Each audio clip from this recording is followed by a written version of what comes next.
नहीं चाहिए। State reorganisation या राज्य पुनर्गठन। देखिए, राज्य पुनर्गठन पर अगर हम बात करें तो सबसे पहले आपको ये ध्यान रखना है कि राज्यों के सामने क्या समस्या थी, कि कई सारे राज्य थे, जैसे अब मान लीजिए गुजरात और महाराष्ट्र। गुजरात वाले गुजराती बोलते हैं और महाराष्ट्र वाले मराठी बोलते हैं।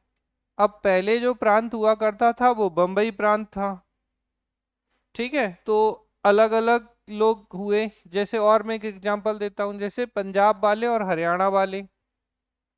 तो पंजाब वाले जो थे वो पंजाबी बोलते हैं, जबकि हरियाणा वाले हिंदी बोलते हैं। तो भाषा के आधार पर कहीं ना कहीं पुनर्गठन को लेकर विवाद चल रहा था, इसको आपको ध्यान रखना है। अब इनमें क्या हुआ कि कांग्रेस पार्टी ने स्वतंत्रता के समय भाषा के आधार पर राज्यों के पुनर्गठन या राज्यों के गठन के प्रति अपनी प्रतिबद्धता व्यक्त की थी, कि हाँ, हम भाषा के आधार पर राज्यों को बना देंगे, लिंग्विस्टिक बेसिस पर स्टेट का फॉर्मेशन कर देंगे। फिर इसके बाद 1920 के नागपुर सेशन में भी भाषा के आधार पर गठन की बात की, औपचारिक रूप से और बढ़ावा मिल गया। तो 1917 में भी इन्होंने कहा था कि हम करेंगे। 1920 में फिर से नागपुर सेशन में क्या कहा इन्होंने, कि भाषाई क्षेत्र के आधार पर प्रदेश कांग्रेस कमेटियों का गठन किया गया था। इससे भी इस सिद्धांत को औपचारिक तौर पर और बढ़ावा मिला, कि जो प्रदेश कांग्रेस कमेटियां थीं वो किस आधार पर गठित हुई, लिंग्विस्टिक बेसिस पर या भाषा के आधार पर। अब आजादी के बाद संविधान सभा की बैठक में भी नेहरू जी ने इन चिंताओं को, ये जो समस्याएं थी उन पर बात की, ठीक है। फिर लेकिन बंटवारे के बाद देश बहुत ही गंभीर हालतों का सामना कर रहा था, तो अब उन्हें लगा कि ऐसा नहीं हो, चूंकि भारत से पाकिस्तान अलग हो गया, और अगर भाषा का विवाद, लिंग्विस्टिक जो डिस्प्यूट है या लैंग्वेज के आधार पर जो डिस्प्यूट है, अगर वो और बढ़ा तो ऐसा नहीं हो कि और पार्टीशन की स्थितियां क्रिएट हो जाएं। तो इन्होंने भाषाई राज्यों के उग्र प्रदर्शन को थोड़ा शांत करने के लिए 1948 में एक समिति गठित की, कि भाई चलो हम एक कमेटी बनाते हैं। और वो कमेटी कौन सी थी 1948 की?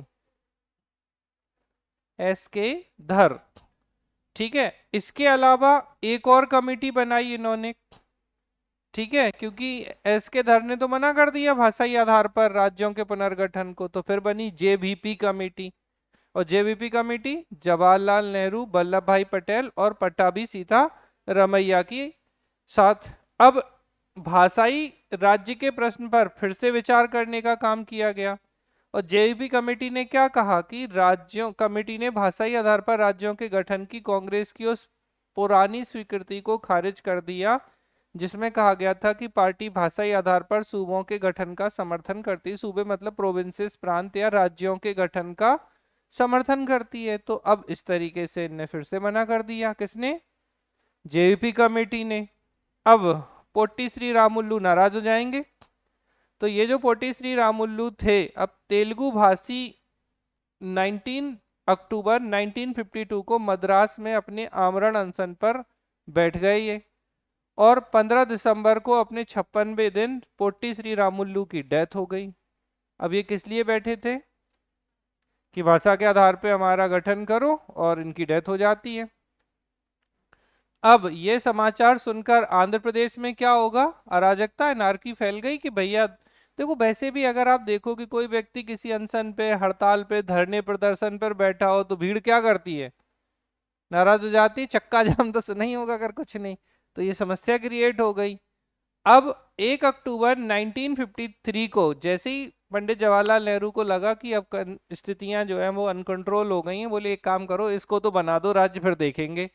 तो 1 अक्टूबर 1953 को क्या हुआ बेटा, आंध्र प्रदेश का अस्तित्व आया, और इसके साथ ही तमिल भाषी राज्य के रूप में तमिलनाडु बनाया गया।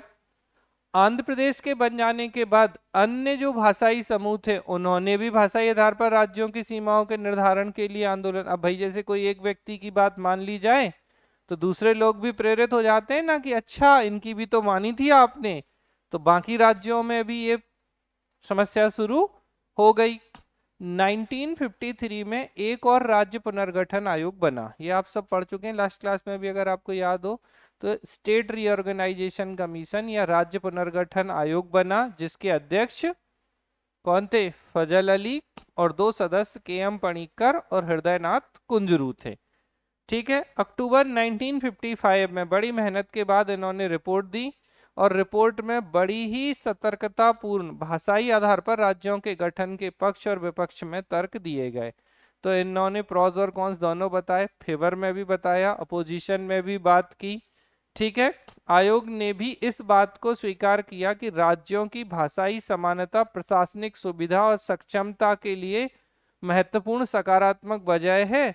इस बात को मानने से इनकार कर दिया कि सिर्फ भाषा ही लोगों को जोड़ने का एकमात्र कारक है। यानी इनडायरेक्टली आप देखोगे तो इन्होंने थोड़ा तो कहा कि प्रशासन में आप भाषा की भूमिका और लोगों की चीजों को आप इंक्लूड कर सकते हो, लेकिन केवल और केवल आप लैंग्वेज के बेसिस पर या लिंग्विस्टिक बेसिस पर करोगे तो ये ठीक नहीं है।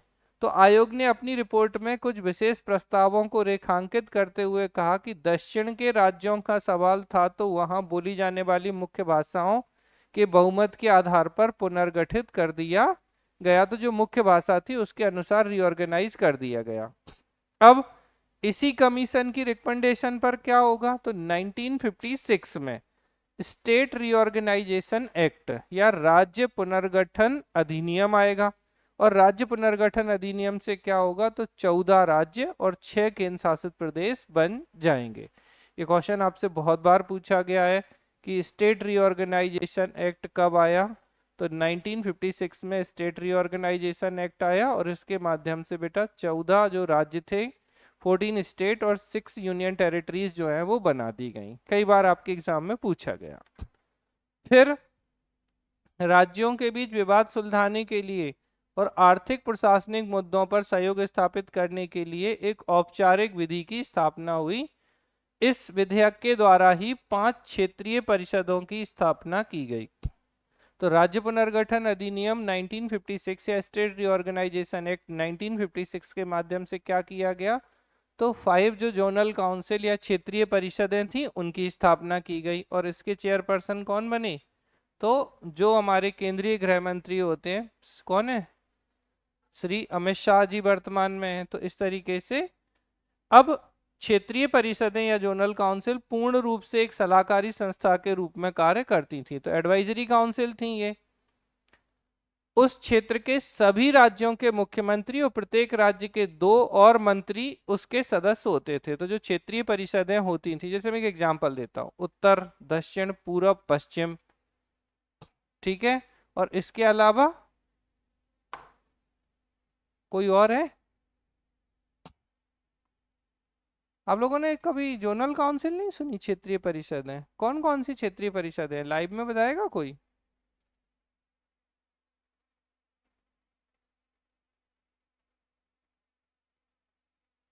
नहीं सुनी? देखो, एक उत्तरी राज्यों के लिए, एक दक्षिणी राज्यों के लिए, एक पूर्वी राज्यों के लिए, एक पश्चिमी और एक मध्य। ठीक है, तो ये 5 काउंसिल जो है 1956 के एक्ट के माध्यम से बना दी गई, और सभी के जो चीफ मिनिस्टर थे, इसके अलावा अदर 2 मिनिस्टर्स को इसमें शामिल कर दिया गया था जोनल काउंसिल या क्षेत्रीय परिषद में। ठीक है, क्लियर है? और इन्होंने क्या किया कि राज्यों के बीच जो भी डिस्प्यूट है उनको सुलझाने के लिए कुछ पॉजिटिव या सकारात्मक पहलुओं को प्रस्तुत किया था। फिर दक्षिण भारत में आंध्र प्रदेश के गठन के बाद 1960 में महाराष्ट्र और गुजरात राज्य बनाया गया। इसके बाद भी इस समस्या का पूरे तरीके से रिजोल्यूशन नहीं हुआ, निराकरण नहीं हो पाया। पहले सिख बाहुल्य राज्य था पंजाब, स्वतंत्रता के बाद विस्थापन और दंगे की तबाही से गुजर चला था, और फाइनली 1966 में इंदिरा गांधी पंजाबी और हिंदी भाषी 2 राज्यों में पंजाब के विभाजन को तैयार हो गई। पंजाब और हरियाणा 2 राज्य बना दिए गए। कांगड़ा पहाड़ी क्षेत्र और होशियारपुर जिले का कुछ हिस्सा हिमाचल प्रदेश में शामिल कर दिया गया। अब देखो, ऐसे समझो कि पंजाब जो प्रांत था उसमें एक तो पंजाबी बोलने वाले थे और इसके अलावा हिंदी बोलने वाले थे। तो जो पंजाब के पंजाबी बोलने वाले क्षेत्र थे उसे पंजाब के रूप में, और पंजाब का ही वो क्षेत्र जो हिंदी बोलने, हरियाणवी हिंदी होती है ना, तो बोलने वाले जो लोग थे उन्हें हरियाणा के रूप में स्थापित कर दिया गया था। जैसे आप यहाँ क्या देख रहे हैं 1960 में कि जो ऐसा क्षेत्र जो मराठी भाषी है वो महाराष्ट्र, और वो क्षेत्र जो गुजराती भाषी है उसे गुजरात के रूप में दे दिया गया था। फिर संयुक्त पंजाब की राजधानी और नवनिर्मित शहर चंडीगढ़ केंद्र शासित प्रदेश बना दिया गया। यह पंजाब और हरियाणा दोनों की संयुक्त राजधानी आज भी है। अगर आप देखेंगे तो हरियाणा पंजाब की जो ज्वाइंट कैपिटल है वो क्या है, आज भी चंडीगढ़ है। और आपको पता है हरियाणा और पंजाब का संयुक्त हाई कोर्ट भी है, वो भी आपका कौन सा हाई कोर्ट है, चंडीगढ़ हाई कोर्ट ही है। अच्छा, आप में से कोई चंडीगढ़ गया है? चंडीगढ़ के संस्थापक कहें या हम कहें कि आर्किटेक्ट, चंडीगढ़ के वास्तुकार कौन है, बताओ जल्दी से, कौन बताएगा?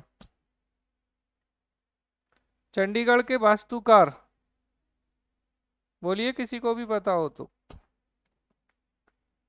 हाँ जी, ली कार्बूजियर। जिसको नहीं पता है जरूर लिख लीजिए, कई बार एग्जाम में पूछा गया है। ली कार्बूजियर।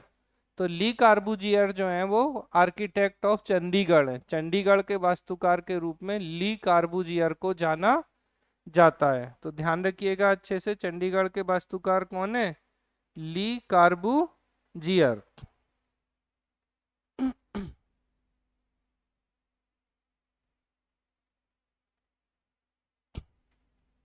चलो आगे बढ़े।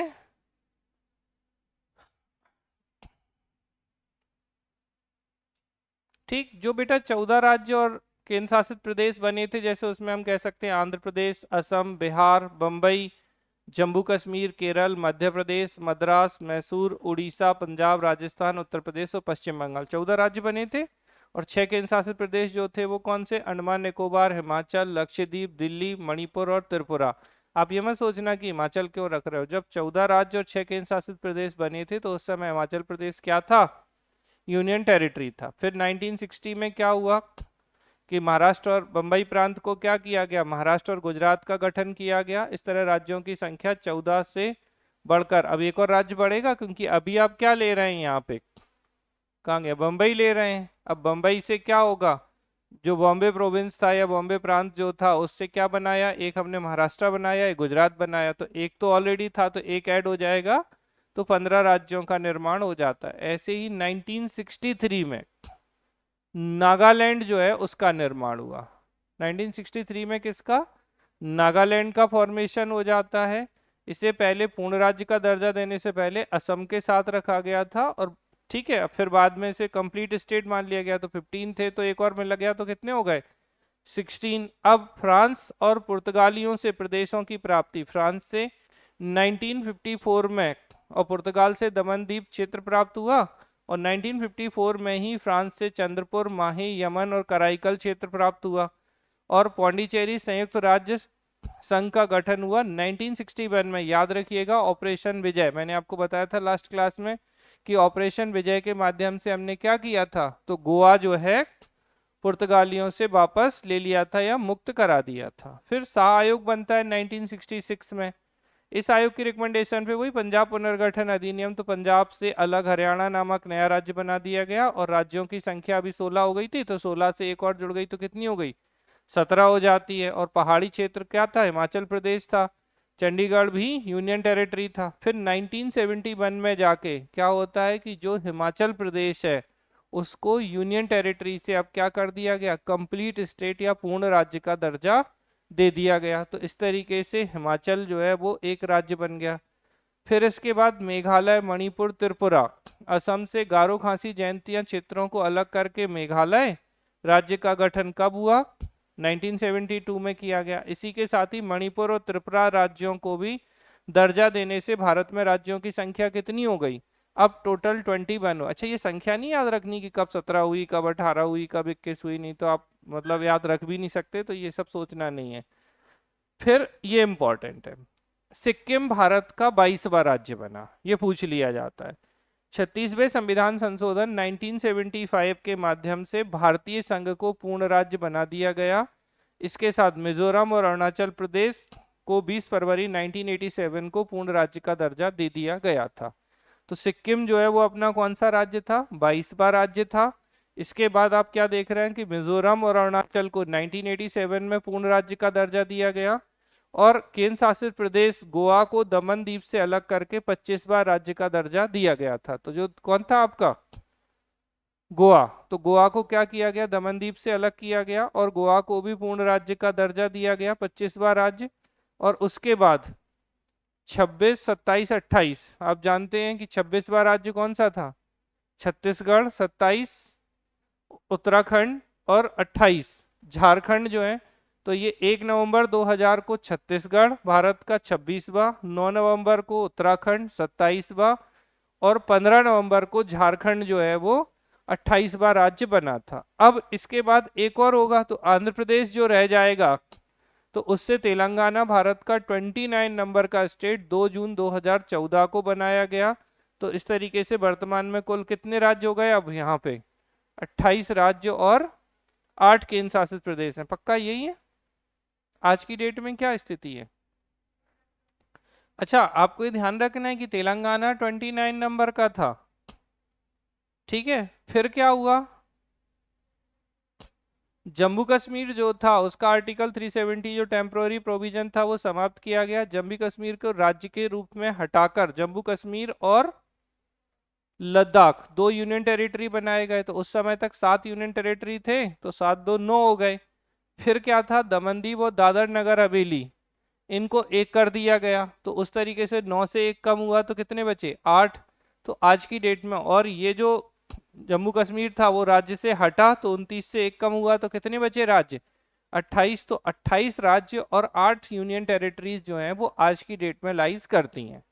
तो आपको याद रखना है कि 28 स्टेट्स और 8 यूनियन टेरिटरीज जो हैं वो कब हैं, भारत में लाइज करती हैं। ये हो जाती है आपकी कहानी इससे संबंधित। अब देखो मुद्दा क्या है, जैसे दादर नगर हवेली दमन दीव, तो केंद्र सरकार द्वारा क्या किया गया, इन दोनों को मिलाकर लोकसभा में दादर नगर हवेली और दमन दीव विधेयक 2019 पेश किया गया और उसमें क्या किया गया कि इन सबको मिलाकर एक नया केंद्र शासित प्रदेश बना दिया गया। उसके अलावा जम्मू कश्मीर राज्य का जम्मू कश्मीर और लद्दाख 2 यूनियन टेरिटरी में विभाजन हुआ और 3 महीने बाद उठाया गया। और इस तरीके से भारत में 9 केंद्र शासित प्रदेश थे, लेकिन दादर नगर हवेली और दमन दीव के विलय के बाद ये संख्या 8 रह जाती है। ठीक, और कब से लागू हो गया ये दमनदीप वाला और दादर नगर हवेली का, तो 26 जनवरी 2020 से ये लागू हो चुका है। ठीक, तो ये है पूरी जो कहानी है अलग अलग राज्यों के बनने की, क्या चीजें थी। अब इसके अलावा कुछ एक दो डेटा हैं जो थोड़ा सा ध्यान रखना। 1939 में लुधियाना में राज्यपाल कॉन्फ्रेंस हुई, गवर्नर कॉन्फ्रेंस हुई, जिसके अध्यक्ष कौन थे, जवाहरलाल नेहरू थे। और यहाँ पे दीवान थे त्रावणकोर के पी रामास्वामी अय्यर थे।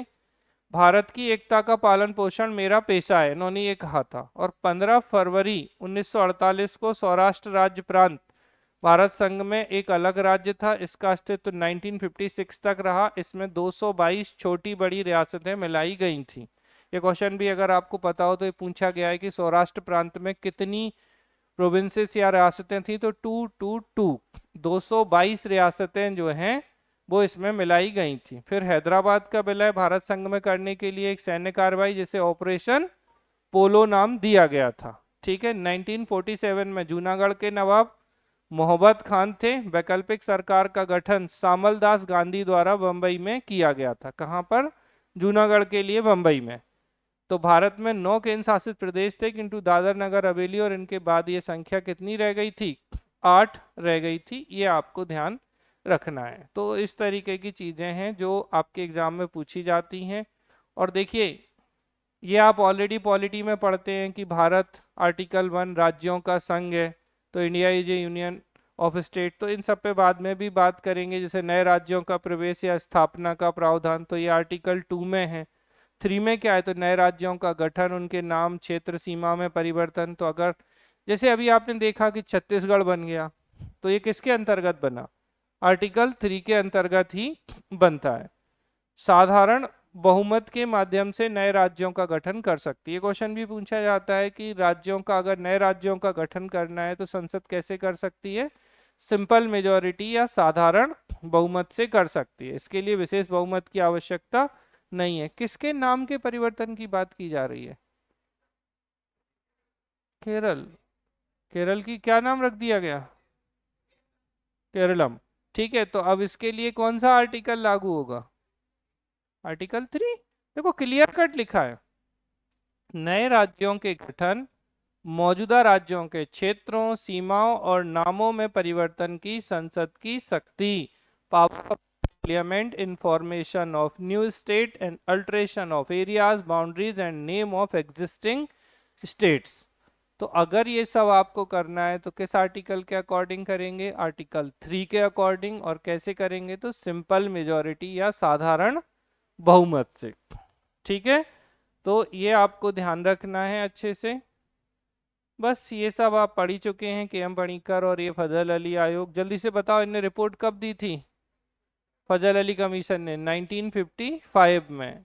राज्य पुनर्गठन अधिनियम कब आया? 1956 में। तो ये भी पूछा जाता है कि स्टेट रीऑर्गेनाइजेशन एक्ट या राज्य पुनर्गठन अधिनियम कब आया था? तो 1956 में आया था। ठीक है, और एस के धर कमीशन 1948 का है और इनकी रिपोर्ट भी 1948 की है। जेईपी कमेटी भी 1948 की है, लेकिन इनकी रिपोर्ट 1949 की है। तो ये हो गए आपकी सारी बातें जो आपको ध्यान रखनी। अब जैसे कभी आपसे पूछ लिया जाए कि पुदुचेरी या पौंडीचेरी को कब शामिल किया गया, तो 1954 में। गोवा को कब शामिल किया गया? 1961 में। ठीक है, गुजरात महाराष्ट्र कब बनी अलग अलग? तो 1966 में। नागालैंड कब बना? 1963 में। सिक्किम कब बना? 1975 में। ठीक है, गोवा को पूर्ण राज्य का दर्जा कब दिया गया? तो 1987 में। ठीक है, तो ये कुछ एक चीजें हैं जो कभी कभार आती हैं, लेकिन आप देखो एक चीज याद रखना, सबसे ज्यादा क्वेश्चन आने की पॉसिबिलिटी कहाँ से है? तो एस के धर कमीशन। एस के धर कमीशन कब का है? 1948 का। एक क्वेश्चन जो आपसे पूछने की पॉसिबिलिटी होती है। दूसरा क्वेश्चन बताइए जल्दी से, क्या? जेबीपी कमेटी, तो जवाहरलाल नेहरू, वल्लभ भाई पटेल और पटाभी सीतारमैया कमेटी, और इसकी रिपोर्ट 1949। तीसरा क्वेश्चन जो सबसे ज्यादा पूछा गया है वो है फजल अली आयोग। इसे बेटा राज्य पुनर्गठन आयोग भी कहते हैं। तो स्टेट रीऑर्गेनाइजेशन कमीशन, फजल अली अध्यक्ष और 2 सदस्य के.एम. पणिक्कर और हृदयनाथ कुंजरू, और इनकी रिपोर्ट 1955। फिर जो चौथे टाइप का क्वेश्चन सबसे ज्यादा और भी पूछा गया है, तो राज्य पुनर्गठन अधिनियम के अनुसार कितने राज्य और कितने केंद्र शासित प्रदेश थे? तो 14 राज्य और 6 केंद्र शासित प्रदेश थे। वर्तमान में कितने हैं? तो 14 का डबल कर दो, 28 राज्य और 8 यूनियन टेरिटरी या 8 केंद्र शासित प्रदेश हैं। इनको आपको ध्यान रखना है। फिर अब जैसे कि मिसलेनियस टाइप के जो क्वेश्चंस होते हैं, operation polo is related to, तो ऑपरेशन पोलो हैदराबाद से थे, पुलिस कार्रवाई या पुलिस एक्शन था। इसी तरीके से ऑपरेशन विजय। अच्छा, ऑपरेशन विजय और कहीं से संबंधित भी है?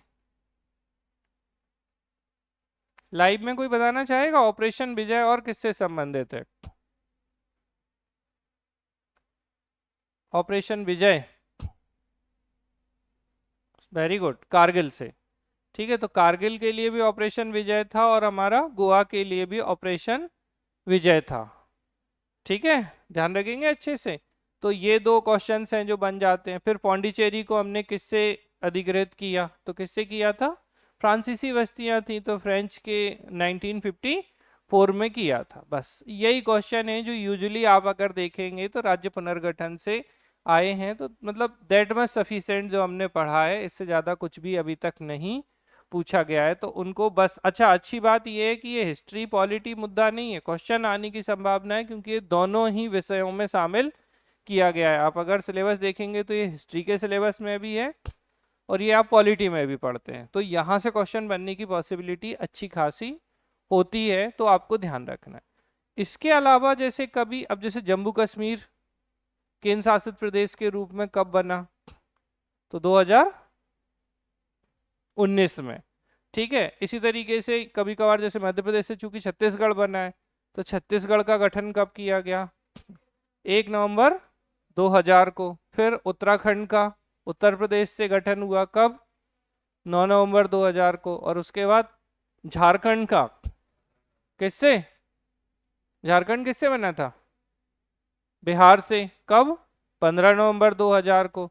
तो 26वां राज्य छत्तीसगढ़, 27 नंबर का उत्तराखंड और 28 नंबर का झारखंड और 29 नंबर का ध्यान रखना तेलंगाना। भले ही आज 28 क्यों है वो आपको समझ में आ गया कि बाद में जम्मू कश्मीर को पूर्ण राज्य से हटाकर यूनियन टेरिटरी बना दिया गया, तो चीजें बदल गईं, लेकिन आपको ये ध्यान रखना है कि कौन से नंबर का राज्य कौन सा है। तो 26, 27, 28, 29 ये बहुत इंपॉर्टेंट है, और चूंकि मध्य प्रदेश से ही छत्तीसगढ़ बना है तो वो तो आपके लिए बहुत इंपॉर्टेंट हो ही जाता है।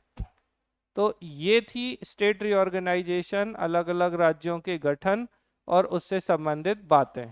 बोलिए बेटा, किसी को कुछ पूछना है? लाइव क्लास, रिप्लाई करिए बेटा।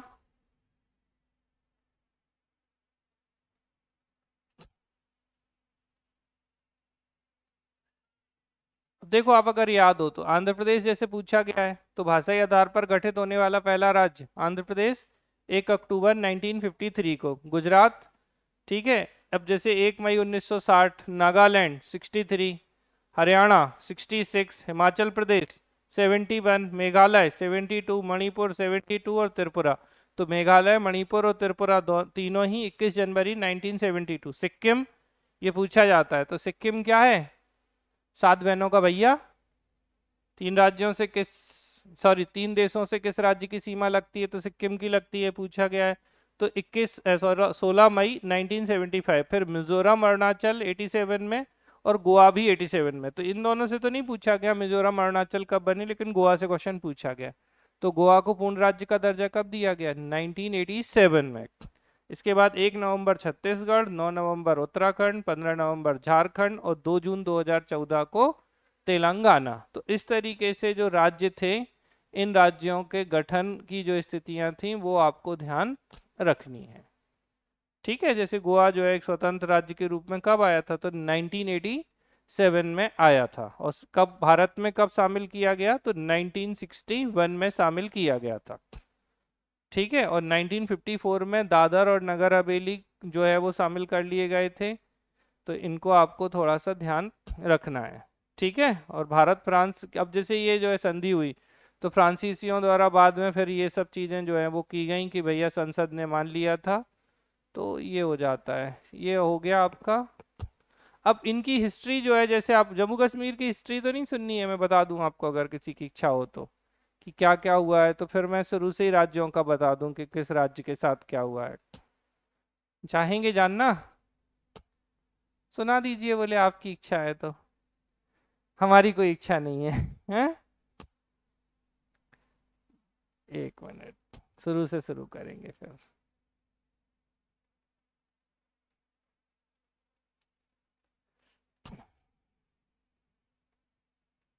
देखिए, अगर आपको याद हो तो 20 फरवरी 1947 को क्लीमेंट एटली की घोषणा होती है। ठीक है, इस समय कौन थे गवर्नर जनरल? बेवेल थे। तो एटली की घोषणा ये कहती है कि हम जून 1948 तक भारत को उत्तरदायी हाथों में सौंप देंगे। ये सब बातें इनने कर ली थी। अब होता क्या है कि हंगामा हो चुका था भारत में ऑलरेडी, और उसके बाद में क्या होता है कि ये चले जाते हैं, कौन? वेवेल चले जाते हैं और माउंटबेटन आते हैं, और इसके बाद ये भारत विभाजन को तय करते हैं और भारत का विभाजन हो जाता है। अब उसके बाद जो प्रिंसली स्टेट्स थी उनके मिलने की बारी आती है कि कौन किसके साथ करना चाहता है। 1947 का जो गवर्नमेंट ऑफ इंडिया एक्ट या इंडिया इंडिपेंडेंस एक्ट जो था, इसमें एक प्रोविजन था भारतीय स्वतंत्रता अधिनियम में कि अगर देशी रियासतें चाहें तो पाकिस्तान के साथ मिल सकती हैं, चाहें तो भारत के साथ मिल सकती हैं, और चाहें तो स्वतंत्र रह सकती हैं, और चाहें तो ब्रिटेन के साथ अपने जो पूर्ववर्ती संबंध है, मतलब ब्रिटेन के साथ जैसे आपने रिलेशन बनाए रखे थे वैसे बना के रख सकते हैं। मतलब दुनिया भर के भारत बनाने की योजना इन्होंने लागू की थी। तो अब अलग अलग, अब कुछ देशी रियासतें थीं कि जिनको लगता था कि नहीं भाई हम क्यों मिलें भारत में, तो उनमें एक था जूनागढ़।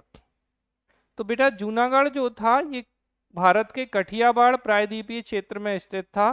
15 अगस्त तक इस पे विलय पत्र पर हस्ताक्षर नहीं किए थे। तो 15 अगस्त 1947 को इसने एक्विजिशन लेटर या इंस्ट्रूमेंट ऑफ एक्सेशन पर इसने कोई साइन नहीं किए। अब स्थिति कैसी थी कि नवाब मुस्लिम और अधिकांश जनता हिंदू थी। 3 तरफ से हिंदू राज्यों और हिंदुस्तान की सरहदों से घिरा था, लेकिन अन्य विशेषता थी कि इसके पास एक लंबा कोस्टल रीजन या समुद्री तट था। इसका मुख्य बंदरगाह बेराबल जो था पाकिस्तान की तत्कालीन राजधानी कराची से महज 325 नॉटिकल मील दूर था। तो अब ये जो नवाब साहब थे जूनागढ़ के, मोहब्बत खान या महाबत खान, शुरुआत में इन्होंने घोषणा की कि वह सत्ता हस्तांतरण के समय पाकिस्तान में मिल जाएंगे। कहाँ मिलेंगे? पाकिस्तान में। जूनागढ़ का पाकिस्तान में मिल जाना इस दृष्टि से भी असंगत था कि 82% प्रजा हिंदू थी और पाकिस्तान द्वारा जूनागढ़ के विलय को स्वीकार किए जाने के बाद भारतीय नेता जो है वो बहुत ज्यादा नाराज थे। तो सरदार पटेल को ऐसा लगा कि कमजोर नस दबा दी। अब वैसे ही ये गुजराती पटेल साहब और उन्हीं के राज्य की हिस्सा अगर पाकिस्तान के साथ चला जाए तो उन्हें बहुत दिक्कत होगी। तो इस स्वयं इसी क्षेत्र से आते थे। जूनागढ़ के लोगों की तरह ही गुजराती बोलते थे। बीपी मेनन समझौते की इच्छा से दिल्ली से तो गए, लेकिन नवाब उनसे मिलने की इच्छा जाहिर नहीं की। बोले नहीं नहीं अनिच्छा है, हम नहीं मिलेंगे आपसे। अच्छा। मेनन को अंत में जूनागढ़ के दीवान से भेंट करनी पड़ी और सर शाहनवाज भुट्टो से कहा कि भौगोलिक और सांस्कृतिक एकरूपता के आधार पर जूनागढ़ को हिंदुस्तान में शामिल होना चाहिए। किसमें शामिल होना चाहिए? तो भारत में। अब भुट्टो ने कहा कि जनमत संग्रह द्वारा निकाल लो तो ज्यादा बेहतर है। बढ़िया बात बोली भुट्टो साहब ने कि रेफरेंडम कर लो, जनता से पूछ लो कि किसके साथ रहना चाहती है। तो भाई क्या होगा? इसके बाद जूनागढ़ की एक वैकल्पिक सरकार का गठन सामलदास गांधी द्वारा बंबई में किया गया और जूनागढ़ में ही रहने वाले कौन थे? सामलदास महात्मा गांधी जी के भतीजे थे। जूनागढ़ में चल रहे लोकप्रिय आंदोलन का मुख्य केंद्र बिंदु बन गई और नवाब घबरा गए और कराची भाग गए। बोले आंदोलन हो गया, चलो भागो कराची। इसके बाद रियासत की सारी जिम्मेदारी दीवान साहब के कंधों पे आ गई। 27 अक्टूबर को दीवान ने जिन्ना को सूचित किया कि कठियावाड़ के मुसलमानों में पाकिस्तान के प्रति उत्साह जो है वो ठंडा हो गया। बोले नहीं, हमें पाकिस्तान पाकिस्तान में नहीं मिल रहा है, अब नहीं करेंगे। फिर भारत सरकार को सूचित किया कि वे भारतीय प्रशासन को भारतीय संघ को सौंपने के लिए जूनागढ़ के प्रशासन को तैयार है। वाइसराय की संतुष्टि के लिए एकीकृत जूनागढ़ की प्रामाणिकता सिद्ध करने के लिए भारत सरकार ने फिर एक क्या कराया? देखो अच्छा मजेदार बात यह है कि कभी भी जबरदस्ती नहीं हुई इस पूरे केस में। ठीक है, उनने कहा कि हम मिलने के लिए तैयार हैं, लेकिन फिर भी क्या किया गवर्नमेंट ऑफ इंडिया ने कि एक काम करते हैं जनमत संग्रह कराओ, क्योंकि लोग जहां रहना चाहेंगे। अब जैसे आज की डेट में आपको पता है बलूचिस्तान में क्या हो रहा है? मतलब अगर तालिबानी जीत गए तो या तो एक नया पाकिस्तान बनेगा और इसके अलावा और क्या क्या हो सकता है वो तो समय बताएगा। आपको पता है ना पाकिस्तान अफगानिस्तान में भी लड़ाई चल रही है, कितने लोगों को पता है? ये पता है ना सबको, और बहुत खतरनाक लेवल पे चल रही है। चलो, तो रेफरेंडम कराया तो फरवरी 1948 में एक जनमत संग्रह या रेफरेंडम हुआ। जूनागढ़ के 91% लोगों ने हिंदुस्तान में शामिल होने का फैसला किया और जूनागढ़ का एकीकरण भारतीय संघ में हो गया। तो फाइनली फरवरी 1948 में 91% लोग जो थे वो किस में शामिल होने के लिए एग्री हो गए? जूनागढ़ में। और क्या हो गया? तो जूनागढ़ में शामिल होने के लिए एग्री होने के बाद इनका भारत में विलय कर लिया गया। तो एक महाबत खां, या इनको याद रख लेना कि जूनागढ़ के नवाब कौन थे, बाकी ज्यादा कुछ नहीं। हाँ, एक जैसे ये जो है आपके सामलदास गांधी, अगर बाई चांस कभी ऐसा क्वेश्चन पूछ लिया जाए कि सरकार बनी थी तो उसके अध्यक्ष कौन थे, तो कौन थे यहाँ पर? वैकल्पिक सरकार का गठन किया गया था सामलदास। अब जैसे पूछ लें गांधी जी के कौन थे, तो भतीजे थे। ठीक है, इसके बाद हैदराबाद डेक्कन प्लेट्यू में था ये, और भोपाल या जूनागढ़ से अधिक था इसका महत्व। अब ये तो भैया बीच में बैठे हैं, जूनागढ़ तो फिर भी गुजरात है, वहां से पाकिस्तान टच वच हो जाएगा समुद्री सीमा से। अब यहाँ तो मतलब अगर आप बीच में बैठ के भी बोलोगे नहीं हम नहीं मिलेंगे। इसकी क्या स्थिति थी? तो इस रियासत के जो रूलर या शासक थे वो मुस्लिम थे और प्रजा हिंदू थी। 3 भाषा वाले लोग थे, तेलुगु, कन्नड़ और मराठी। हैदराबाद के उत्तर में मध्य प्रांत, पश्चिम में बंबई, दक्षिण पूर्व में मद्रास से घिरा हुआ था। पारंपरिक तौर पर निजाम, आपको पता है हैदराबाद में शुरू से ही किसका रूल रहा है? तो निजाम साहब का रूल रहा है। इसकी शुरुआत मुगलों के समय एक स्वतंत्र राज्य के रूप में होती है। रियासत में हिंदुओं का जनाधिक्य था, लेकिन यहाँ सेना, पुलिस और नौकरशाही में मुस्लिमों का दबदबा था। तो यहाँ पे सबसे ज्यादा मेजोरिटी किसकी थी? संख्या में हिंदुओं की थी, लेकिन अगर आप देखेंगे किस किस में, आर्मी, पुलिस और ब्यूरोक्रेसी, इन तीनों में ही मुस्लिम्स जो है वो इन्फ्लुएंशियल थे। यहाँ के शासक थे मीर उस्मान अली। अंग्रेजों के जाने के बाद एक स्वतंत्र राज्य स्थापित करना चाहते थे, तो निजाम साहब चाहते थे कि इंडिपेंडेंस स्टेट बन जाए। सीधा संपर्क ब्रिटिश सम्राट से रखना चाहते थे। निजाम ने अपनी रियासत के पक्ष को मजबूत करने के लिए एक ब्रिटिश काउंसिल सर बाल्टल मोक्टन को नियुक्त किया। हालांकि इसके एवज में निजाम को बहुत बड़ी रकम खर्च करनी पड़ी थी, बहुत सारा पैसा खर्च करना पड़ा। जब वाइसराय ने निजाम को यह सलाह दी कि संविधान सभा में शामिल हो जाना चाहिए, तो उन्होंने कहा कि उसके मुवक्किल का अनावश्यक दबाव न डाला जाए, अन्यथा वह पाकिस्तान में शामिल होने पर गंभीरतापूर्ण विचार करेगा। अब देखो कैसे धमका रहे हैं। क्या बोला इनसे कि भाई भारत की संविधान सभा या कॉन्स्टिट्यूएंट असेंबली में शामिल हो जाओ, तो इनके वकील साहब क्या कहते हैं कि हमारा मुवक्किल मतलब जो भी हमारा व्यक्ति है जिसका हम केस लड़ रहे हैं उस पर दबाव नहीं डाला जाए, अन्यथा वो पाकिस्तान में मिल जाएगा। बोले अच्छा, मजेदार किस्से हैं ये बहुत। ठीक, तो 29 नवंबर 1947 को निजाम ने हैदराबाद में भारतीय संघ से 1 वर्ष के लिए यथास्थिति यानी स्टैंड स्टिल एग्रीमेंट का समझौता कर लिया। ठीक है, इसके अनुसार हैदराबाद के नवाब द्वारा हैदराबाद में प्रतिनिधि संस्थाओं के विकास में काम किया जाना था, लेकिन इन्होंने कोई काम नहीं किया। इसके द्वारा क्रूर दमन को प्रोत्साहन किया। नवाब ने कई वर्षों पूर्व स्वयं द्वारा स्थापित इस्लामिक संगठन मजलिस ए इत्तेहाद उल मुसलमीन MIM का उपयोग किया और आंदोलनकारियों के विरुद्ध कार्रवाई के लिए रज्जकार सैनिक जो थे इनका प्रयोग किया। तो अब जो लोग इनके विरुद्ध आंदोलन कर रहे थे उनको दबाने के लिए इन्होंने क्या किया, रज्जकार सैनिकों का प्रयोग किया। एक मुस्लिम सैन्य संगठन था जो निजाम और MIM के पक्ष में काम करते थे, हैदराबाद में भारत के एकीकरण के डेफिनेटली अगेंस्ट में होंगे। तो हैदराबाद में उत्पन्न अवस्था के कारण भारत सरकार ने सैन्य कार्रवाई या मिलिट्री एक्शन किया। आवश्यक समझाओ 13 सितंबर 1948 को सैनिक हैदराबाद में प्रवेश किए, सिक्योरिटी काउंसिल से गुहार लगाई। संयुक्त राष्ट्र के दबाव के कारण भारत सरकार ने घोषणा की कि मुद्दे की क्रिया नहीं बल्कि केवल एक पुलिस कार्रवाई है जिसका उद्देश्य रियासत के भीतर शांति और स्थिरता स्थापित करना है। तो भैया जब UNO में गए ये, तो क्या बोला भारत कि बोले हमने कुछ कार्रवाई नहीं की है, एक पुलिस एक्शन है जिसका उद्देश्य शांति स्थापित करना है। तो भाई ठीक है। 3 दिन की कार्रवाई के बाद 16 सितंबर 1948 को हैदराबाद के रियासत की फौज के कमांडर L. एंड्रयूज भारतीय सेना के मेजर जनरल JN चौधरी के समक्ष सरेंडर कर देते हैं और नवंबर 1948 को भारतीय संघ में विलय को स्वीकार करते हैं। तो ये कब मिल गए, नवंबर 1948। ये कभी अगर आ जाता है क्वेश्चन कि हैदराबाद का भारत संघ में विलय कब हुआ या भारत में कब मिले, तो नवंबर 1948 को हैदराबाद भारत में मिल गया था। ठीक है, मीर उस्मान साहब को याद रखना। ठीक है, MIM याद रखना और रज्जकार सैनिक जो हैं याद रखना। ये मतलब वो स्थिति है जो बहुत अच्छा क्वेश्चन है।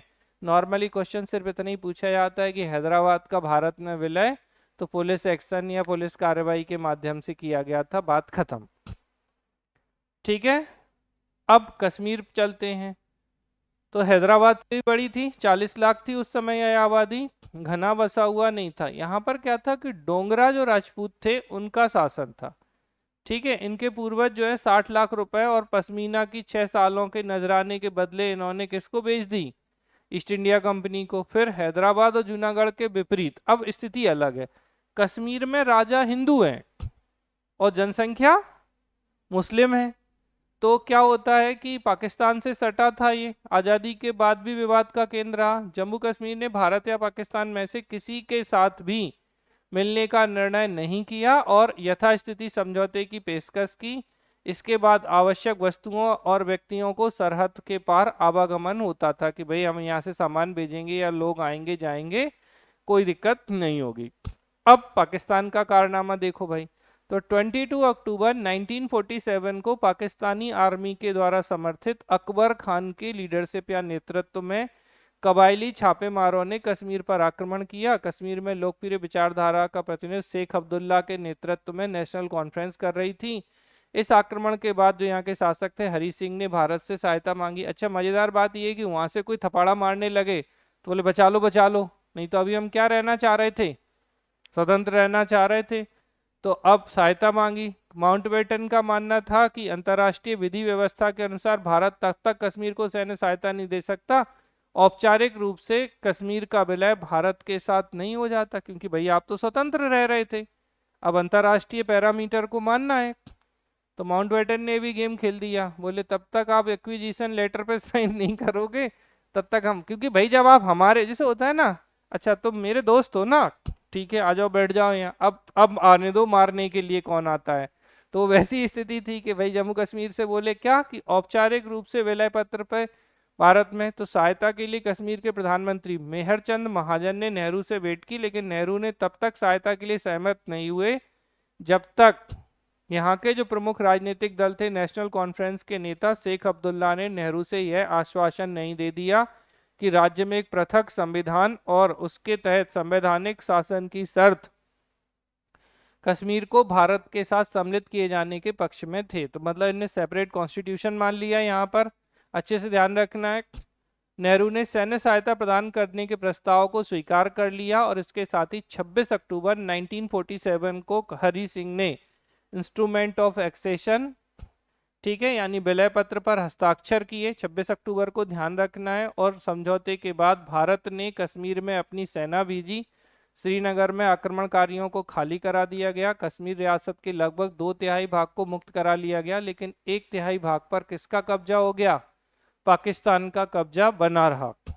भारत सरकार ने 1 जनवरी 1948 को यह मामला यूएनओ में उठाया।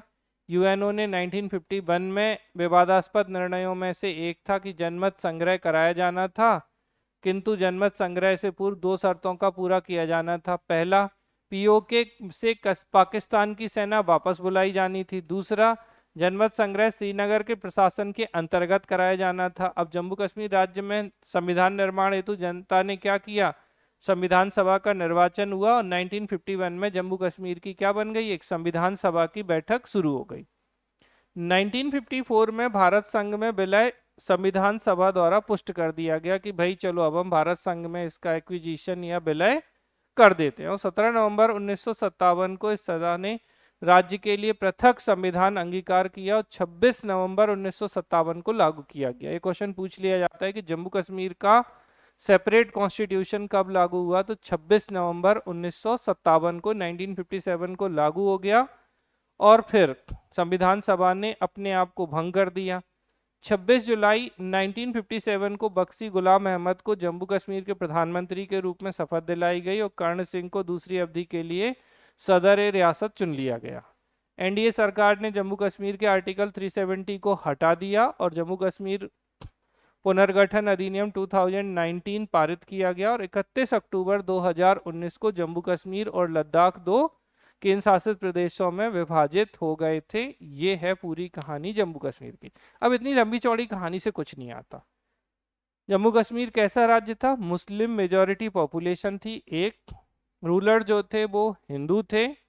अब्दुल्ला साहब को याद रखना, इनकी नेशनल कॉन्फ्रेंस पार्टी का यहाँ पर प्रभाव था, ये आपको ध्यान रखना है। और बाद में जब पाकिस्तान ने इन पर अटैक किया तो इन्होंने भारत से सहायता मांगी, तो भारत ने क्या किया, तो भारत ने इनकी सहायता तो की लेकिन विलय पत्र पर हस्ताक्षर के बाद, ठीक है, तो इंस्ट्रूमेंट ऑफ एक्सेशन पर हस्ताक्षर कराए, तो इससे ये भारत संघ में मिल गया। उसके बाद पाकिस्तान की सेना को भगा दिया गया, लेकिन 1/3 पोर्शन पर उनका कब्जा बना रहा।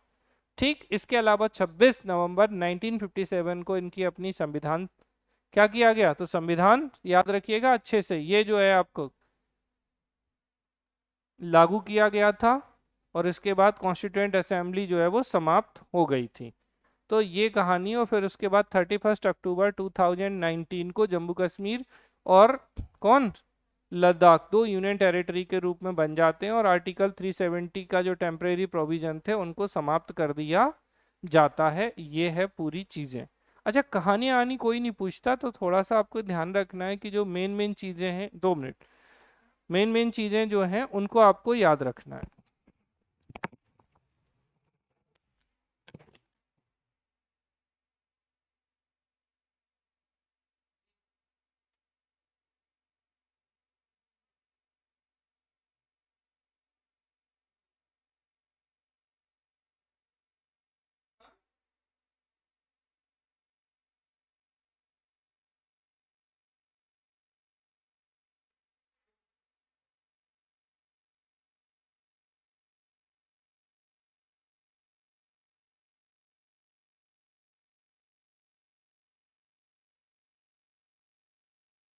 आ रही है ना, चलिए।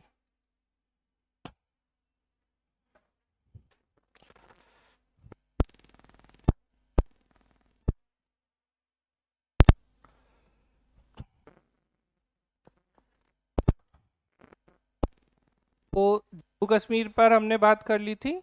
अब हम नेक्स्ट बात करते हैं, पेन कहाँ छोड़ दिया मैंने।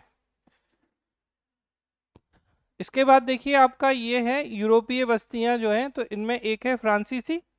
अब फ्रांसीसी कहाँ पर किए हुए थे कब्जा, तो आपको ये ध्यान रखना है कि चंद्रनगर, पौंडीचेरी, कराईकल और माहे, ये किसके अंडर में थे, तो फ्रांसीसी बस्तियां थी। कौन कौन से? चंद्रनगर, पौंडीचेरी, जिसे आज हम पुदुचेरी बोलते हैं, कराईकल और माहे। अपनी भौगोलिक स्थिति के कारण ये क्षेत्र पृथक पृथक जनमत संग्रह इनमें कराया गया।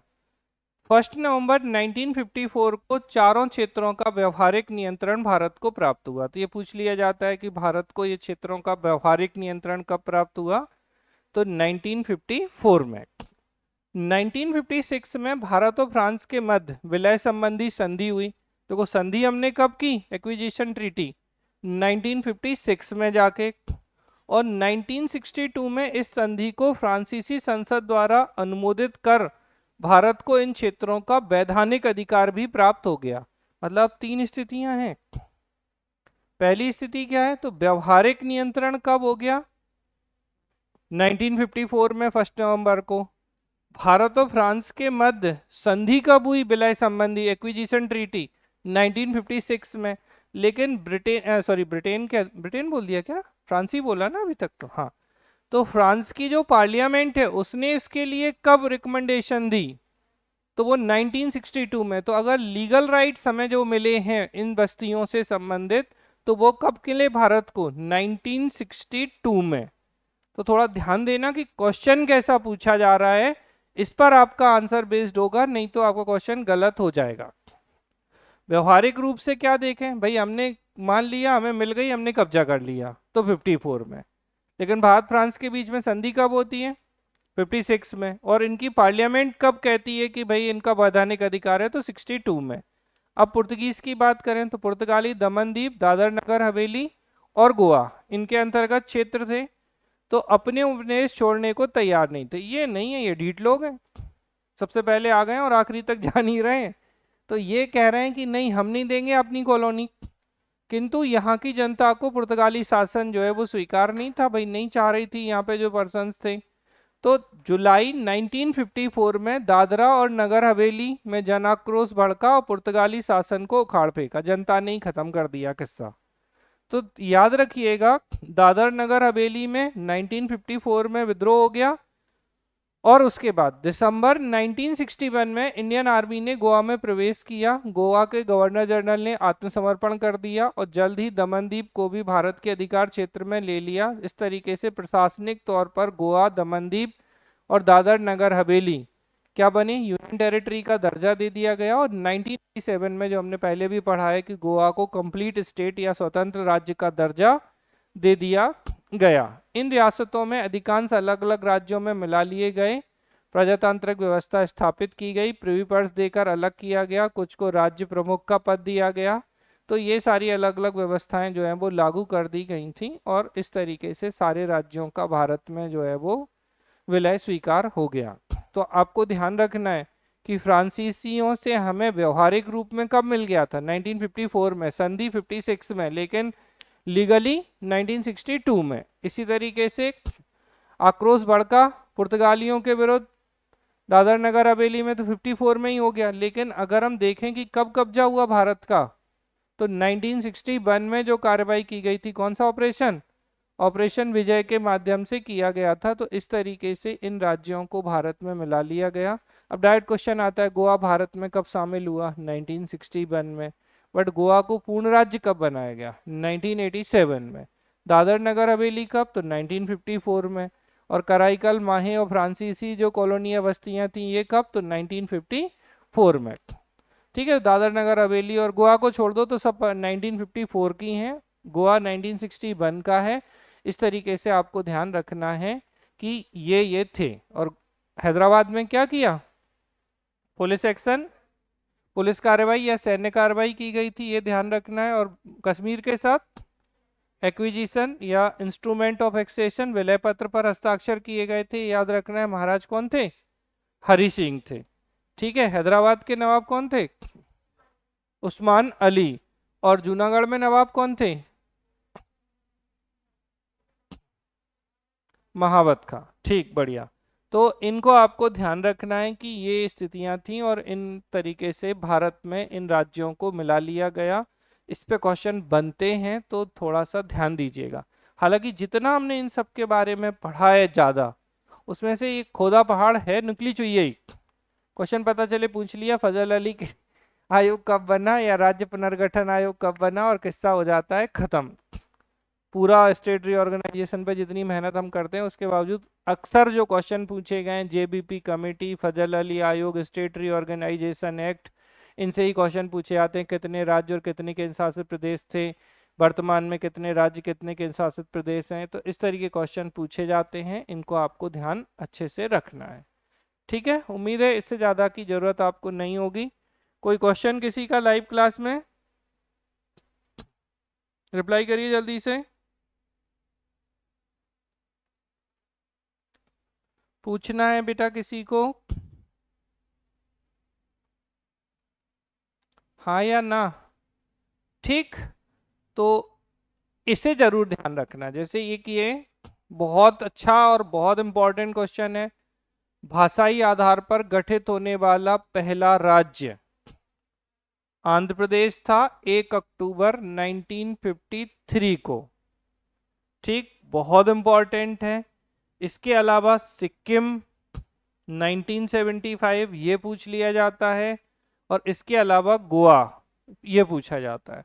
और ये तो आपको याद रखना ही है। 26वां छत्तीसगढ़, तो 26 नंबर का छत्तीसगढ़ था। 1 नवंबर 2000, 9 नवंबर 2000 को उत्तराखंड, और 15 नवंबर 2000 को झारखंड बिहार से।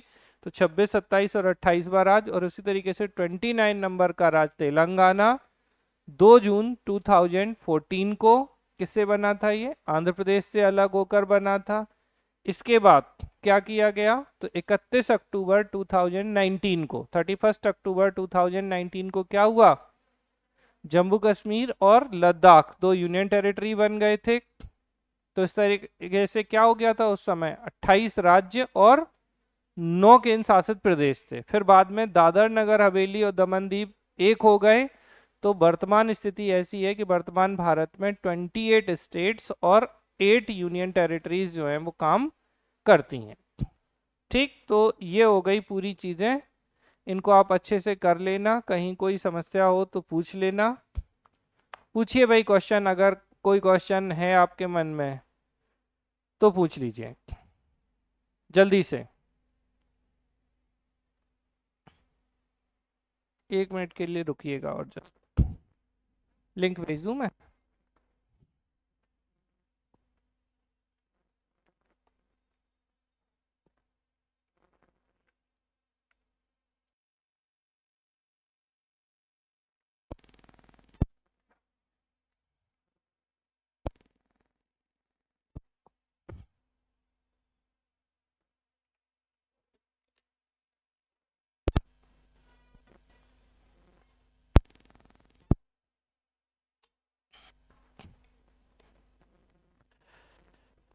लाइव आ रही है आप लोगों को?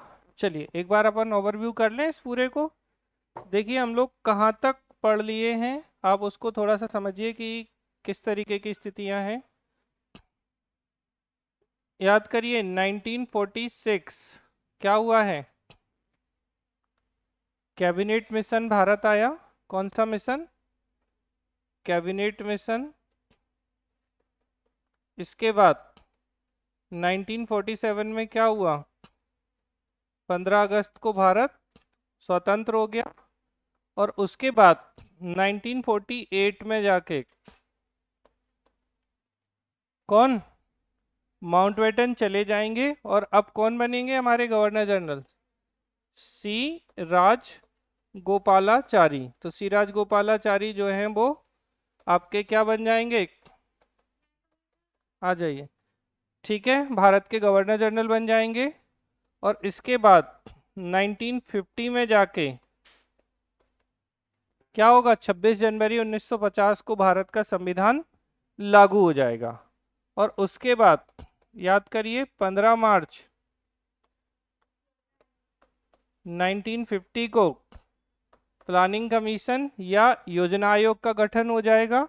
कौन सा कमीशन, प्लानिंग कमीशन या योजना आयोग बन जाएगा। इसके बाद 1951 में क्या हुआ था,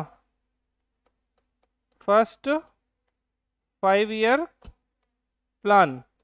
तो 1 अप्रैल को, कब बेटा, 1 अप्रैल 1951 को पहला जो पंचवर्षीय योजना थी वो हमारी लागू हो गई, फर्स्ट 5 ईयर प्लान। इसके बाद 6 अगस्त 1952 क्या बना, नेशनल डेवलपमेंट काउंसिल जो है इसका गठन हो गया था, राष्ट्रीय विकास परिषद का। और इन 5 ईयर प्लान को ये अंतिम स्वीकृति देने का काम किया करती थी। ठीक है, याद है आपको। 1953 क्या बना, फजल अली आयोग। और अगर आप थोड़ा सा और देखें तो 2 अक्टूबर 1952 कम्युनिटी डेवलपमेंट प्रोग्राम, सामुदायिक विकास कार्यक्रमों की स्थापना होती है 2 अक्टूबर 1952 को। 53 में फजल अली कमीशन बना।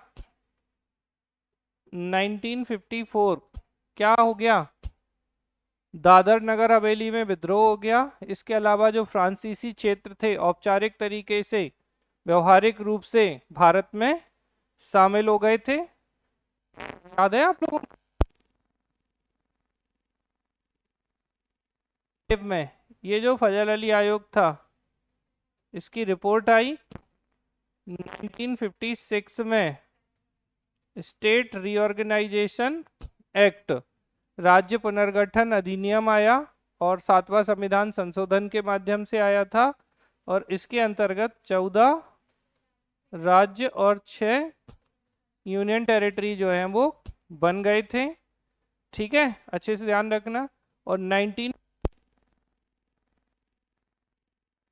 1 नवंबर को क्या हुआ, 1 नवंबर 1956 मध्य प्रदेश का गठन हो गया। और इसके अलावा 1956 में ही क्या हुआ, इंडिया और फ्रांस के बीच में संधि हो जाती है, एक्विजिशन ट्रीटी, विलय संबंधी संधि हो जाती है। इसके बाद 1957 में क्या होता है, VR मेहता समिति बनती है। इसके बाद 1959 में ये क्या करेगी, अपनी रिपोर्ट देगी, यस और नो। ठीक है, और 2 अक्टूबर 1959 को क्या बन जाता है, बोलो जल्दी से, त्रिस्तरीय पंचायती राज व्यवस्था। याद है 2 अक्टूबर 1959 राजस्थान नागौर बगदरा विलेज में क्या हो जाता है, 3 स्तरीय पंचायती राज व्यवस्था जो है वो शुरू हो जाती है। इसके बाद 1961 क्या होगा, गोवा, गोवा जो है वो कौन सा, ऑपरेशन विजय के माध्यम से भारत में मिल जाएगा। और 1962 में, ठीक है, तो क्या हो रहा था, जो संसद थी कहाँ की, फ्रांसीसी संसद थी, उसने एक्ट पारित कर दिया था। तो लीगली जो फ्रांसीसी बस्तियां थी वो भारत को मिल जाएंगी। और इसी दौरान 1962 में क्या होगा, तो भारत में पहली बार नेशनल इमरजेंसी या राष्ट्रीय आपातकाल लगेगा, किसके कारण, भारत चीन युद्ध के कारण। तो अच्छा, मैक्सिमम टाइम में आप जो देख रहे हैं ना, बस इन्हीं से क्वेश्चंस बने हुए हैं। तो इनको आपको थोड़ा सा अच्छे से ध्यान रखना है, क्योंकि ये एक तो इंडिया आफ्टर इंडिपेंडेंस भी है, हिस्ट्री का सेक्शन, यहाँ पॉलिटी भी चल रही है पैरेलली, तो वो पॉलिटी से भी क्वेश्चंस बन जाते हैं और क्वेश्चंस यहाँ से लगातार बने हैं। तो इनको आपको बहुत अच्छे से ध्यान रखना है। और जो भी हमने राज्य पुनर्गठन में पढ़ाया उसमें थोड़ा सा आपको, जैसे अभी अगर आपको याद, तो 26 नवंबर 1957 क्या हुआ, जम्मू एंड कश्मीर का संविधान जो है वो लागू हो गया था। ठीक है, तो constitution of Jammu and Kashmir ये लागू हो गया था, और जम्मू कश्मीर की जो कॉन्स्टिट्यूएंट असेंबली थी उसको एबोलिश या समाप्त कर दिया गया था। तो इस तरीके की ईयर्स और चीज़ें जो हैं वो पूछ ली जाती हैं, तो इनको आपको ध्यान रखना है। अच्छा, 26 नवंबर ही हो रहा है, भारत का संविधान भी हमने कब आत्मार पे अडॉप्ट किया? 26 नवंबर 1949 को, और यहाँ 26 नवंबर 1957 को। तो इस तरीके के क्वेश्चंस जो हैं वो एग्जाम में पूछे जा रहे हैं, जिनको आपको थोड़ा सा ध्यान रखना होगा कि 62 में, 61 में। अब जैसे गोवा जो है वो पूर्ण राज्य कब बना? तो 1987 में गोवा को पूर्ण राज्य का दर्जा दे दिया गया था। ठीक है, जबकि फरवरी 1948 में कौन सा राज्य मिला था? जूनागढ़ जो है वो मिल गया था। तो आपको थोड़ा सा चीज़ों को इंटरकनेक्ट करना पड़ेगा, जितना ज़्यादा इंटरकनेक्ट करेंगे आपको फ़ायदा होगा। अच्छा, पूरी कहानी आप भले ही आप एक बार को कहानी अच्छा भूलते नहीं है, भूलेंगे क्या या कंफ्यूज कहाँ होते हैं, या जो एकदम से दिमाग में निकलता है वो है डेटा। तो आपको जो डेटा है जिनसे क्वेश्चंस बने हैं, मैंने इसीलिए अलग से भी उसको लिख दिया। तो थोड़ा सा आपको ध्यान रखना है कि कौन से राज्य के विरुद्ध क्या कार्रवाई की गई और वो कब भारत संघ में विलय हुआ, उसके राष्ट्रपति या प्रधानमंत्री या जो भी प्रमुख थे वो कौन हुआ करते थे। तो गोवा जैसे हमने आपको बताया, हैदराबाद में उस्मान अली, ठीक है, जूनागढ़ में महाबत खां, ठीक है, जम्मू कश्मीर में हरी सिंह। तो इनसे भी क्वेश्चंस कभी कभार बन जाए आपसे, तो वो आराम से आपसे हो जाने चाहिए। ठीक है, क्लियर है आप लोगों को? लाइव में कोई भी क्वेरी हो बेटा आपकी स्टेट रीऑर्गेनाइजेशन से रिलेटेड क्वेश्चन पर, तो पूछ लीजिए आप बिना किसी समस्या के। सबसे पहले पूछ लीजिए, आराम से आपका बन जाएगा।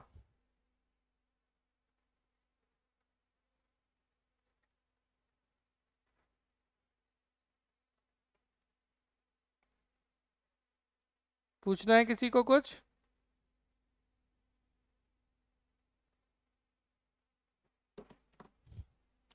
बोलिए बेटा, लाइव में किसी का कोई डाउट, कोई क्वेरी? ठीक है, तो इनको बढ़िया से हमें याद करना है, मतलब बहुत अच्छे से इन्हें याद करने की कोशिश करिए। और कई सारी चीज़ें आप ऑलरेडी पहले भी पढ़े हैं, अभी भी आप उनको पढ़ रहे हैं, तो ये तो रिपीट ही हो रही हैं।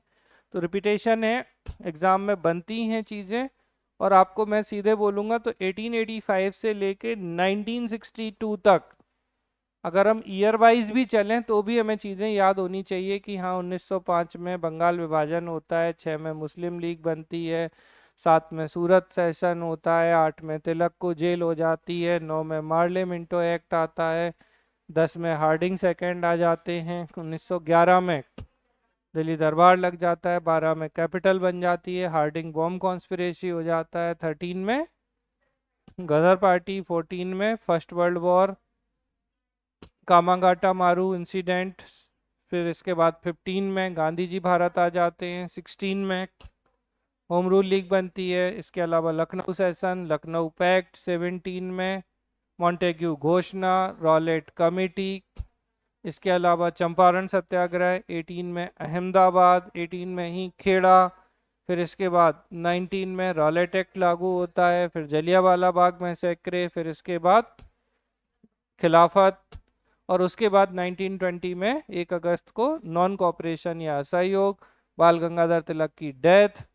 ठीक है, फिर इसके बाद 22 में चौरा चौरी 4 फरवरी को, और उसके बाद 23 में स्वराज पार्टी, सी आर दास और मोतीलाल नेहरू के द्वारा इलाहाबाद में, 24 में गांधी जी पहली बार कांग्रेस के बेलगांव सेशन के अध्यक्ष, गांधीदास पैक्ट, और उसके बाद 1924 में एचआरए की स्थापना कानपुर में, सचिंद्रनाथ सान्याल।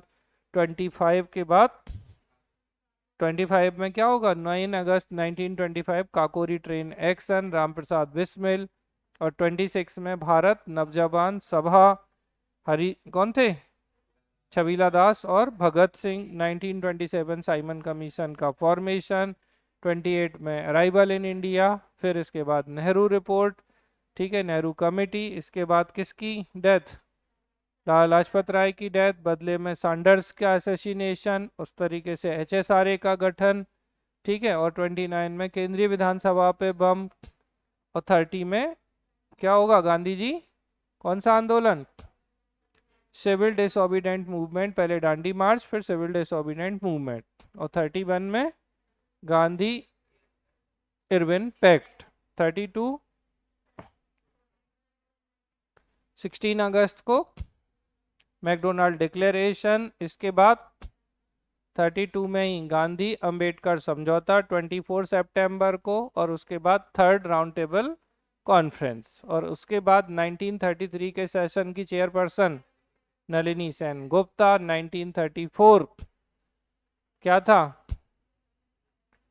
Congress socialist party. 1935 का भारत शासन अधिनियम। 1936 लखनऊ सेशन, जवाहरलाल नेहरू अध्यक्ष हैं और सोशलिस्ट या समाजवाद का अवधारणा देंगे। 1937 फैजपुर सेशन, गांव में होगा पहली बार, नेहरू जी अध्यक्ष रहेंगे। 1938 हरिपुरा सेशन, और इसकी अध्यक्षता करेंगे सुभाष चंद्र बोस, और यहाँ पे बनेगी नेशनल प्लानिंग कमेटी जिसके अध्यक्ष होंगे जवाहरलाल नेहरू। और 1939 में फर्स्ट वर्ल्ड वॉर शुरू हो जाएगा। 1939 में ही क्या मनाएगी कांग्रेस मुस्लिम लीग, मुक्ति दिवस, डे ऑफ डिलीवरेंस, कब, 22 दिसंबर 1939। क्यों, क्योंकि कांग्रेस ने इस्तीफा दे दिया। इसके बाद 1940 में 8 अगस्त को अगस्त ऑफर नीललितगो का, और इसी के बाद 17 अक्टूबर को गांधी जी का व्यक्तिगत सत्याग्रह या इंडिविजुअल सत्याग्रह, जिसके पहले प्रमुख मतलब किसे बनाया गया था, पहले विनोबा भावे, फिर जवाहरलाल नेहरू, और उसके बाद ब्रह्मदत्त। इसके बाद 1942 क्रिप्स मिशन, और उसी के विरोध में क्विट इंडिया मूवमेंट। ठीक, फिर इसके बाद आगे बढ़ेंगे तो बोले जल्दी से, 1944 सीआर फॉर्मूला, 1945 वेवेल प्लान और Shimla conference, 1946 cabinet mission, formation of constituent assembly, और 1947 भारत शासन अधिनियम और भारत और पाकिस्तान का गठन, और 1948 में सी राजगोपालाचारी। 1949 में हमारी संविधान सभा हमारे संविधान को आत्मार्पित कर लेगी, अडॉप्ट कर लेगी। 1950 क्या बन गया, संविधान लागू हो गया 26 जनवरी को। 15 मार्च को प्लानिंग कमीशन। इसके बाद 51 में फर्स्ट 5 ईयर प्लान 1 अप्रैल को, और उसके बाद 52 में एक तो कम्युनिटी डेवलपमेंट प्रोग्राम, इसके अलावा 6 अगस्त को नेशनल डेवलपमेंट काउंसिल। इसके बाद 1953 आंध्र प्रदेश का गठन। इसके अलावा 1953 में फजल अली कमीशन, राज्य पुनर्गठन आयोग, स्टेट रीऑर्गेनाइजेशन। 1954 में पौंडीचेरी भारत में शामिल। 1954 में दादर नगर हवेली में विद्रोह। 1955 क्या होगा, रिपोर्ट आएगी फजल अली आयोग की। इसके बाद 1956 में इंडिया फ्रेंच के बीच में स्टेट रीऑर्गेनाइजेशन एक्ट आया एक तो यहाँ पे। इसके अलावा 7th अमेंडमेंट आया था, और इसके अलावा भारत और फ्रांस के बीच में समझौता हुआ था। ठीक है, और उसके बाद 1957 में क्या हुआ, बी आर मेहता कमेटी, और क्या रिकमेंडेशन, तो 3 टायर सिस्टम ऑफ पंचायत। और 2 अक्टूबर 1959 को कहाँ, राजस्थान में त्रिस्तरीय पंचायती राज व्यवस्था। इसके अलावा 26 नवंबर 1959 को क्या, जम्मू कश्मीर की संविधान लागू। इतना आपको ध्यान रखना है। इसके बाद 61 में गोवा, और 62 में क्या था, फ्रांसीसियों की संसद में पारित हो गया था, लीगली हमें ये क्षेत्र मिल गए थे। और भारत चीन युद्ध, और पहली बार भारत में नेशनल इमरजेंसी या राष्ट्रीय आपातकाल। ठीक है, देखो चाहे आप कुछ भी कहो, आपको याद ऐसे ही होना चाहिए कि जब पूछे वही है, जो बोले सो निहाल होना चाहिए। आपको जितना ज्यादा याद होगा आपका कॉन्फिडेंस उतना बढ़ेगा। आप बार बार रिवाइज करिए। और अच्छी बात यह कि कोई घटना नई नहीं घटने वाली 1950 में जाके, भाई जो घट गया वही घटेगा ना। अब बैक में जाके थोड़ी कि गांधी जी जाग जाएंगे 1948 के बाद, बोले अच्छा हमारे 2-3 काम रह गए थे हम वो करेंगे फिर ही हम सोएंगे, ऐसा कुछ तो होने वाला नहीं है। तो अच्छी कुछ चीजें ऐसी हैं जहां से कुछ नया नहीं होने वाला है। तो अगर जो कुछ है उसको हम थोड़ा सा अच्छे से रिवाइज कर लेते हैं, प्रॉपर बार बार करने की कोशिश करते हैं, तो डेफिनेटली हम अच्छा कर लेंगे। ठीक है, तो इसको ध्यान रखिए। कोई और समस्या, कोई क्वेश्चन हो तो बताइए मुझे आप लोग। लाइव में किसी का कोई क्वेश्चन?